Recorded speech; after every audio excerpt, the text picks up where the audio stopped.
More on a Wednesday in July. Dozens of high school students from across the globe flocked to the New York Academy of Sciences for its yearly Global STEM Alliance Summit, a three-day event dedicated to building a global community of science and technology leaders. On top of meeting some of the brightest minds in the science world today, they got the chance to meet each other.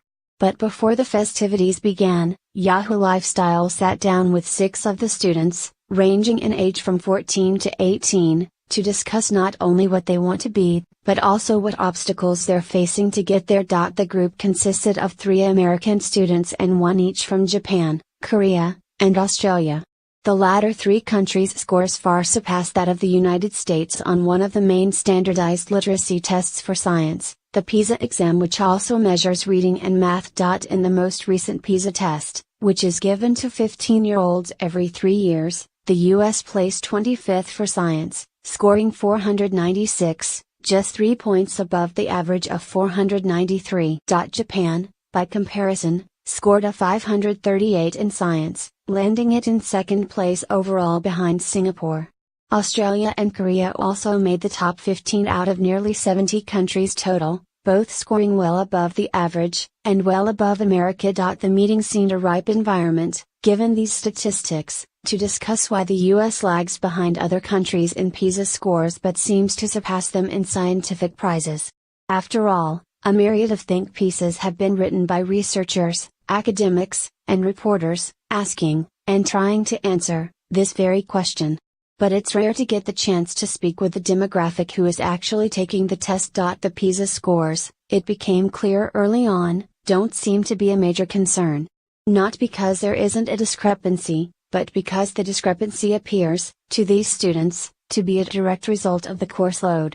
Students in Japan and Korea, they said, devote more time to schoolwork.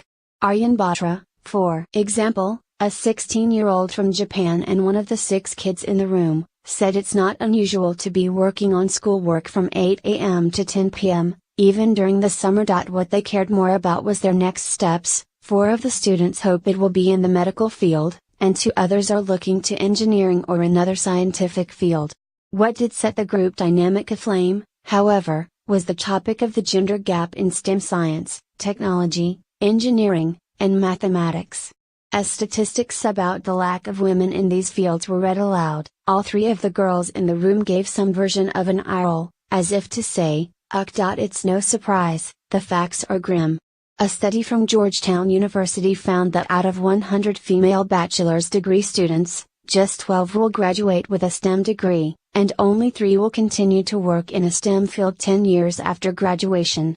While women today hold close to half of U.S. jobs, according to the U.S. Department of Commerce, they hold just 24% of those in STEM. Those who do, according to Ohio State University, stand to make 1/3 less than their male counterparts. So what is the answer? Why are girls still being left out of STEM? The first to jump in with thoughts was Raja Ilhassan, a 17-year-old at the Bronx High School of Science in New York. Ilhassan said she thinks the gender gap in STEM begins as early as grade school. I think in some STEM fields people have an underlying assumption that women are less brilliant than men, she says. You can have the accolades, but people are looking at you and thinking you're less brilliant than men. You're made to feel less than. Ilhassan saw this manifest on a robotics team at school. The girls on the co-ed team were being given small roles, management stuff.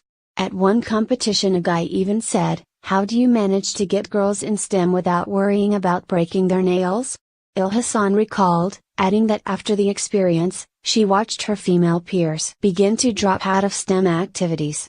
You hear other girls saying, "I'm not interested," but it's not that they're not interested, it's that they don't feel welcomed. Her thoughts spurred a reaction from Robinan, a 15-year-old from Korea, and said that in Korea, girls are discouraged from pursuing a career of any kind, much less a scientific one. Everything is male-dominated, so it's kind of difficult to live there as a girl who wants to do science. Everyone is a really big believer in Confucius, so people believe that women can't be leaders, said An. They believe that men should dominate that field. And said that the trend is changing in Korea, but not quickly enough. Everything revolves around the theory that if you're a girl, you really can't participate. You always need to see through a different lens, she says. The gender gap is huge.